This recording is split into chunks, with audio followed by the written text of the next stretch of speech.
কখনো কি এমন হয়েছে আপনি অনেক কিছু শুরু করেন কিন্তু শেষ করতে পারেন না? স্বপ্ন আছে, ইচ্ছা আছে, কিন্তু কিছুদিন পর সব কিছু এলোমেলো হয়ে যায়। আজকের গল্পটা এমন এক ছেলের যে বারবার হেরে গিয়েও থামেনি, আর একটা গাছ তাকে শিখিয়েছিল জীবনের সবচেয়ে বড় শিক্ষা। চারিদিকে সবুজে ঘেরা ছোট্ট একটা গ্রাম, কাঁচা রাস্তা, পাখির ডাক, ভোরের কুয়াশা আর সহজ সরল মানুষের জীবন। সেই গ্রামের এক কোণে থাকতো রায়হান নামে এক কিশোর। চোখে ছিল অনেক স্বপ্ন, সে বড় হতে চাইতো, সফল হতে চাইতো, নিজের পরিবারকে ভালো রাখতে চাইতো। কিন্তু তার একটা সমস্যা ছিল, সে কোনো কাজেই ধারাবাহিক হতে পারতো না। একদিন খুব মন দিয়ে পড়াশোনা শুরু করতো, কয়েকদিন পর আগ্রহ হারিয়ে ফেলতো। কখনো নতুন কিছু শেখার চেষ্টা করত, আবার কিছুদিন পর সব ছেড়ে দিত। ধীরে ধীরে সে নিজেকেই বিশ্বাস করা বন্ধ করে দিল। রাতে ঘুমানোর আগে সে ভাবত, আমি কি সত্যি জীবনে কিছু করতে পারবো? এক বিকালে মন খারাপ করে সে গ্রামের পুরনো একটা বট গাছের নিচে বসে রইল। চারপাশে নীরবতা, হালকা বাতাসে গাছের পাতা নড়ছে। ঠিক তখনই সেখানে এলেন গ্রামের বৃদ্ধ মালি হাশেম চাচা। লোকটা খুবই সাধারণ ছিলেন, কিন্তু গ্রামের সবাই তাকে সম্মান করত।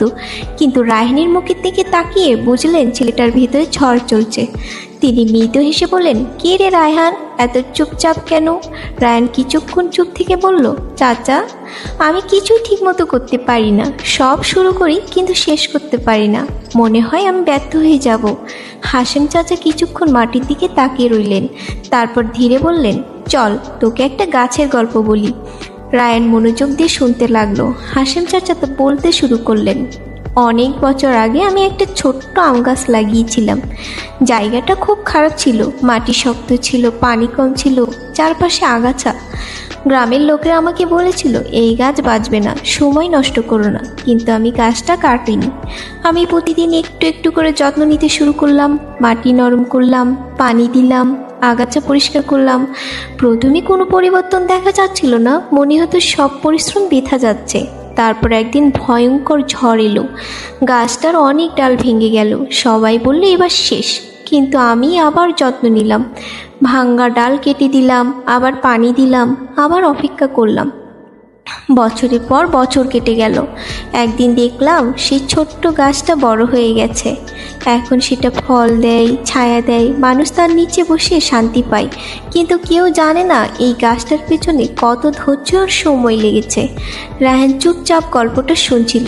তার মনে হচ্ছিল এই গল্পটা যেন শুধু একটা গাছের না, তার নিজের জীবনের গল্প। হাশেম চাচা তখন বললেন, মানুষের জীবনও ঠিক গাছের মতো, শুধু স্বপ্ন দেখলেই হয় না, সেই স্বপ্নকে সময় দিতে হয়, যত্ন নিতে হয়, ধৈর্য ধরতে হয়। গাছ যেমন একদিনে বড় হয় না, মানুষও একদিনে সফল হয় না। এই কথাগুলো রায়হানের হৃদয়ে গভীরভাবে বেঁধে গেল। পরের দিন থেকেই সে নিজের জীবন বদলানোর সিদ্ধান্ত নিল। সে ঠিক করলো একসাথে অনেক কিছু করবে না, একটা লক্ষ্য ঠিক করবে আর সেটাতে নিয়মিত কাজ করবে। সে পড়াশোনাকে নিজের লক্ষ্য বানালো। শুরুর দিনগুলো খুব কঠিন ছিল। বই খুলতেই মন বসতো না, মোবাইল দেখতে ইচ্ছে করতো, ঘুম পেত, মনে হতো আজ না পড়লেও হবে। কিন্তু তখনই তার মনে পড়তো গাছ একদিনে বড় হয় না। সে আবার পড়তে বসতো। দিন যেতে লাগলো। ধীরে ধীরে সে বুঝতে পারলো সে আগের থেকে অনেক বেশি শিখছে, আর ভিতরে আত্মবিশ্বাস জন্ম নিতে শুরু করলো। কিন্তু জীবন কখনো সহজ থাকে না।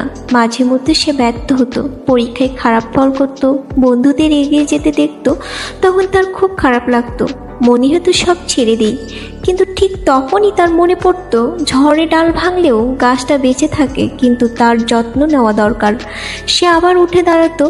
একদিন গ্রামের ওপার দিয়ে ভয়ঙ্কর ঝড় বয়ে গেল, অনেক গাছ ভেঙে গেল, অনেক ক্ষতি হলো। পরের দিন সকালে রায়হান দৌড়ে গেল সেই আম গাছটার কাছে। সে অবাক হয়ে দেখলো গাছটা এখনো দাঁড়িয়ে আছে। কিছু ডাল ভেঙেছে, পাতা ঝরে গেছে, কিন্তু গাছটা পড়ে যায়নি। রায়হান অবাক হয়ে জিজ্ঞাসা করলো, চাচা, গাছটা টিকে গেল কিভাবে? হাশেম চাচা শান্তভাবে বললেন, কারণ এর শিকড় শক্ত। এই একটি বাক্য রায়হানের জীবন বদলে দিল। সে বুঝল জীবনে ঝড় আসবেই, ব্যর্থতা আসবেই, মানুষ কষ্ট দেবে, নিজের মনও অনেক সময় ভেঙে পড়বে, কিন্তু যার ভেতরটা শক্ত তাকে সহজে হারানো যায় না। সেই দিন থেকে রায়ান শুধু পড়াশোনা না, নিজের চরিত্র গড়ার দিকেও মন দিল। সে সময়ের মূল্য দিতে শিখলো, ধৈর্য ধরতে শিখলো, খারাপ অভ্যাসগুলো বদলাতে শুরু করলো। সে বুঝলো গাছের শিকড় যেমন মাটির নিচে শক্ত হয়, মানুষের চরিত্রও ভিতর থেকে তৈরি হয়। বছর পেরিয়ে গেল, রায়হান এখন আর আগের মতো নেই। সে আত্মবিশ্বাসী, পরিশ্রমী, ধৈর্যশীল একজন মানুষ হয়ে উঠেছে। গ্রামের মানুষ এখন তাকে সম্মান করে, কিন্তু সে নিজেকে কখনো বড় ভাবেনি। একদিন ভোরবেলা সূর্যের আলো ধীরে ধীরে ছড়িয়ে পড়েছে। রায়হান তার লাগানো একটু নতুন চারা গাছের পাশে দাঁড়িয়েছিল। ঠিক তখনই একটি ছোট্ট ছেলে তার কাছে এলো। তার হাতে ছিল শুকিয়ে যাওয়া একটা ছোট গাছ। ছেলেটা কাঁদো কাঁদো গলায় বলল, ভাইয়া, আমার গাছটা বাঁচছে না, আমি কি পারবো না এটাকে বড় করতে? রায়হান নিচু হয়ে গাছটার দিকে তাকালো, তারপর মেধে হেসে বলল, পারবি, যদি তুই হাল না ছাড়িস। সে নিজের হাতে গাছটা আবার মাটিতে লাগিয়ে দিল, মাটি ঠিক করলো, পানি দিল, তারপর বলল, আজ থেকে আমরা দুজন মিলে এই গাছটার যত্ন নিব। ছেলেটার চোখে আবার আশা ফিরে এলো। সেই মুহূর্তে রায়ান বুঝতে পারল, জীবনের আসল সাফল্য শুধু নিজে বড় হওয়া না, অন্য কাউকে বড় হতে সাহায্য করাও সাফল্য। সে আকাশের দিকে তাকিয়ে ধীরে বলল, চাচা, আপনার শিক্ষা এখনও বেঁচে আছে। সন্ধ্যার আলো ধীরে ধীরে ম্লান হয়ে আসে। রায়ান সেই বড় গাছটার নিচে দাঁড়িয়ে থাকে। বাতাসে পাতার শব্দ বয়, যেন গাছটা নীরবে কিছু বলছে। সে চোখ বন্ধ করে অনুভব করে, এই গাছটা শুধু একটা গাছ না, এটা তার জীবনের প্রতিশ্রুতি। সে বুঝে গেছে, জীবন দ্রুত বড় হওয়ার নাম না, জীবন গভীরভাবে বড় হওয়ার নাম। যে মানুষ ধৈর্য ধরে, নিজের ভেতরটাকে শক্ত করে, নিয়মিত চেষ্টা চালিয়ে যায়, সে একদিন শুধু নিজেই বড় হয় না, অন্যের জন্য ছায়া হয়ে দাঁড়ায়। একটা গাছের যত্ন নিলে সে একদিন ছায়া দেয়, আর একটা মানুষের যত্ন নিলে সে একদিন আলো হয়ে যায়। বন্ধুরা, গল্পটি যদি ভালো লেগে থাকে তাহলে ভিডিওটি লাইক করুন, শেয়ার করুন এবং চ্যানেলটি সাবস্ক্রাইব করুন। আর আপনার জীবনেও যদি এমন কোনো সত্য ও অনুপ্রেরণামূলক গল্প থাকে, সেটি আমাদের স্টোরি স্টেশন সাইটে সাবমিট করতে পারেন। আপনার পাঠানো গল্পটি আমাদের পছন্দ হলে এবং অ্যাপ্রুভ হলে আপনি পেয়ে যেতে পারেন আকর্ষণীয় ক্যাশ অফার প্রাইজ।